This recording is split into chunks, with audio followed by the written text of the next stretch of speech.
Assalamualaikum warahmatullahi wabarakatuh. Perkenalkan, nama saya Citra Ferdiani dengan NPM 231705111. Saya dari kelas C. Pada video kali ini saya akan menjelaskan mengenai UTP mata kuliah eh, kecerdasan buatan. Jadi, di sini saya itu mengambil dataset Mobile Price Classification yang digunakan untuk memprediksi kategori harga ponsel berdasarkan spesifikasinya. Oke, jadi masalah ini tuh cukup umum di dunia nyata, terutama dalam industri e-commerce atau manufaktur perangkat mobile, di mana perusahaan ingin mengetahui bagaimana kombinasi spesifikasi teknis seperti RAM, daya baterai, ukuran layar, dan lain-lain yang bisa mempengaruhi harga jual dari sebuah ponsel. Jadi dataset yang saya ambil ini tuh berasal dari situs website Kaggle. Nah, di mana dataset ini itu disediakan secara terbuka dan banyak digunakan untuk pembelajaran maupun penelitian dalam bidang machine learning atau kecerdasan buatan. Jadi dataset yang saya ambil ini itu terdiri dari 2000 lebih baris data di mana setiap baris itu merepresentasikan satu unit ponsel dengan spesifikasi teknis tertentu. Jadi di sini itu dalam dataset saya itu terdapat 21 kolom atribut yang terbagi menjadi dua bagian utama. Yang pertama itu ada baterai power yang berisi kapasitas baterai dalam satuan mAh. Kemudian ada blue. Blue ini itu adalah apakah ponsel mendukung Bluetooth. Di sini ada 0 dan 1. 0 itu menyatakan bahwa tidak mendukung dan 1 menyatakan mendukung adanya Bluetooth. Kemudian ada clock speed. Clock speed itu merupakan kecepatan CPU dalam gigahertz. Kemudian ada dual SIM yang menyatakan apakah mendukung dual SIM. Nah, seperti tadi kalau 0 itu tidak dan 1 itu ya. Kemudian ada FC dan PC. FC dan PC itu merupakan ukuran kamera depan dan kamera belakang. Kemudian ada internal memory yang menyatakan kapasitas memori internal dalam satuan gigabytes. Kemudian ada mobile weight merupakan berat dari ponsel dalam satuan gram. Kemudian ada N-cores, jumlah core dalam prosesor. Kemudian ada RAM. RAM sendiri itu merupakan kapasitas RAM dalam satuannya MB. Kemudian ada PS height dan PS width itu menyatakan tinggi dan lebar resolusi layar.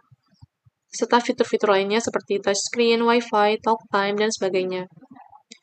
Kemudian target label atau target dari dataset yang saya ambil itu digunakan untuk memprediksi price range, di mana ada kelas harga dibagi menjadi 4 kategori. Yang pertama itu 0, 1, 2, dan 3. 0 itu harga rendah, kemudian 1 itu harga menengah, 2 itu harga tinggi, dan 3 itu harga sangat tinggi. Kemudian kenapa sih saya mengambil dataset ini? Saya mengambil dataset ini itu karena semua fitur bersifat numerik atau biner sehingga mudah diolah. Kemudian memiliki target klasifikasi bertingkat atau multiclass yang menantang. Kemudian memungkinkan untuk feature selection karena tidak semua fitur relevan untuk menentukan harga. Kemudian ada fokus untuk menyederhanakan fokus fitur yang saya gunakan di sini itu. Oke, jadi untuk menyederhanakan dataset agar proses seleksi fitur lebih jelas, dalam program ini tuh saya akan memilih beberapa fitur yang paling penting yang akan berkorelasi tinggi terhadap harga, yaitu ada baterai power, RAM, PS height, PS width, mobile weight, dan internal memory. Fitur-fitur ini tuh digunain sebagai input dalam proses optimasi menggunakan genetic algorithm untuk melihat apakah dataset ini itu bisa mencapai performa model yang tinggi hanya dengan menggunakan subset fitur terbaik. Kemudian,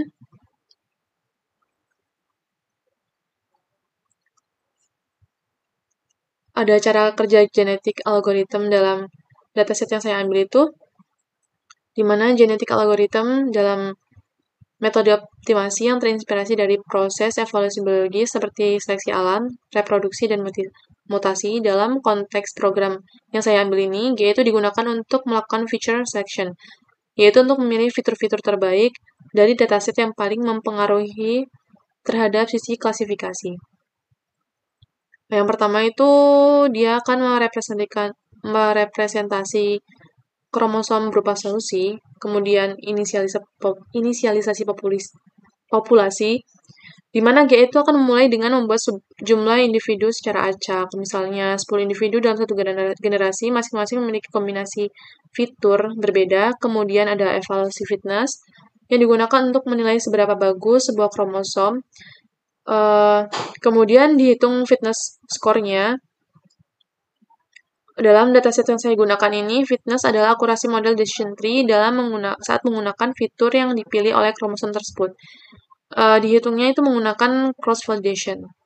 Kemudian ada kemudian melakukan seleksi atau selection itu dilakukan menggunakan turnamen, yaitu memilih 2 individu acak dan memilih yang punya fitness paling tinggi. Kemudian ada crossover, kemudian mutasi dan pembentukan generasi baru, serta hasil akhirnya itu solusi yang terbaik.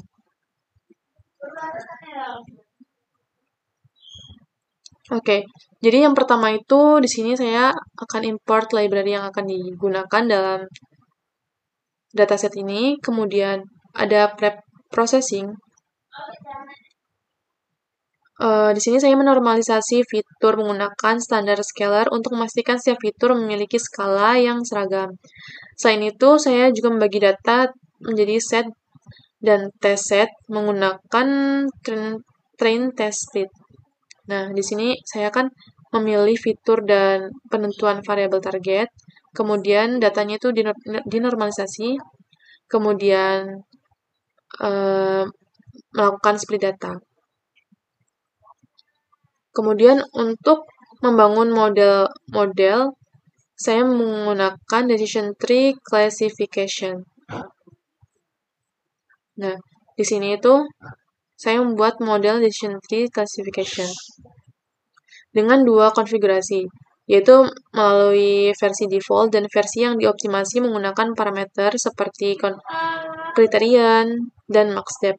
Setelah model dilatih, saya itu menggunakan evaluasi, menggunakan akurasi, dan membandingkan dengan hasil model GA. Oke, kemudian di sini ada visualisasi dari konvergensi dari GA-nya, di mana saat GA-nya itu digunakan dalam dataset ini itu terpilih fitur yang paling bagus atau paling dibutuhkan untuk menentukan harga price range dari ponsel itu. Yang pertama itu ada baterai power, kemudian ada RAM, kemudian ada PX height dan PX width dan mobile weight. Kemudian akurasi model decision tree menggunakan fitur hasil GA ini adalah 0,78166666. Oke, dan ini adalah visualisasi dari konvergensi genetik algoritmnya.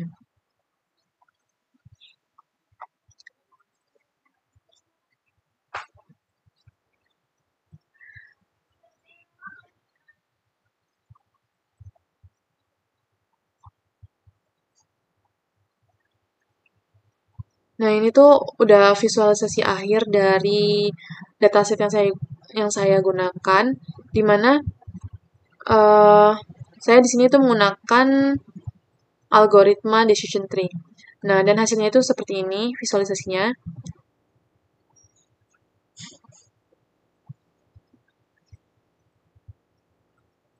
Nah, kalau dilihat seperti ini tuh kan kayak dia tuh masih susah dibaca dan terlalu banyak data yang ada dalam visualisasi ini. Jadi, di sini saya tuh membangun model decision tree dengan parameter optimasi.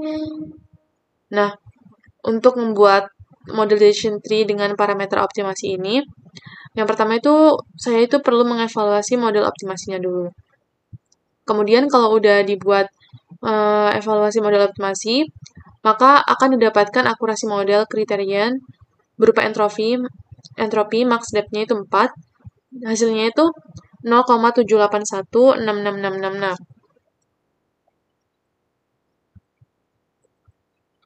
Kemudian setelah dilakukan evaluasi model optimasi itu, di sini itu akan dihasilkan visualisasi pohon keputusan model optimasi.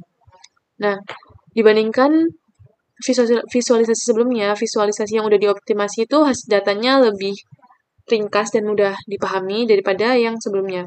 Karena di sini tuh masih terdapat banyak sekali data sehingga susah untuk dipahami.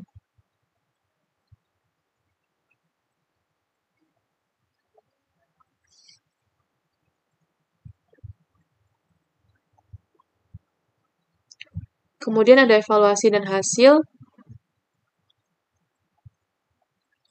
Di sini tuh setelah melatih model menggunakan subset fitur yang dipilih oleh GA, saya itu dapat melihat hasil akurasi model. Di sini saya itu membandingkan akurasi model default dan model optimasi untuk melihat apakah penggunaan genetik algorithm itu memberikan dampak positif dalam pemilihan fitur.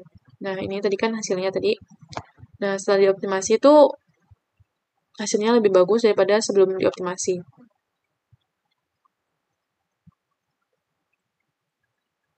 Jadi model yang dioptimasi menggunakan GA itu menunjukkan akurasi yang sangat kompetitif meskipun hanya menggunakan fitur-fitur yang relevan. Ini tuh membuktikan bahwa GA itu dapat membantu dalam menyederhanakan model tanpa mengorbankan performanya. Oke, jadi kesimpulannya itu yang pertama, dengan menggunakan genetic algorithm, fitur yang dipilih adalah baterai power, RAM, PX height, PS width, dan mobile weight. Di mana PS weight dan PS width itu lebar dan panjang layar dari handphonenya. Kemudian akurasi model decision tree menggunakan fitur tersebut itu mencapai 0,7817. Dan GA itu membantu menyederhanakan fitur tanpa banyak mengorbankan akurasi. Hasil analisisnya itu yang pertama itu penggunaan genetik algorithm itu berhasil mengidentifikasi subset fitur terbaik yang dapat meningkatkan performa model. Kemudian yang kedua itu meskipun beberapa fitur telah dipilih untuk disederhanakan, akurasi model decision tree tetap tinggi, yang menunjukkan bahwa GA itu dapat membantu dalam mengurangi kompleksitas tanpa kehilangan akurasi signifikan. Kemudian visualisasi konvergensi yang tadi ini tuh menunjukkan bahwa GA itu secara bertahap mengoptimalkan fitur yang dipilih untuk mencapai performa terbaik pada generasi terakhir. Jadi, dilihat dari konvergensi genetik algorithm itu, semakin akhir dia itu performanya semakin baik. Dia awalnya kan di bawah, dia itu performanya semakin naik, naik, naik. Oke, jadi secara keseluruhannya itu pendekatan GA itu menawarkan cara yang efektif untuk memilih fitur yang relevan dan meningkatkan efisiensi model decision tree.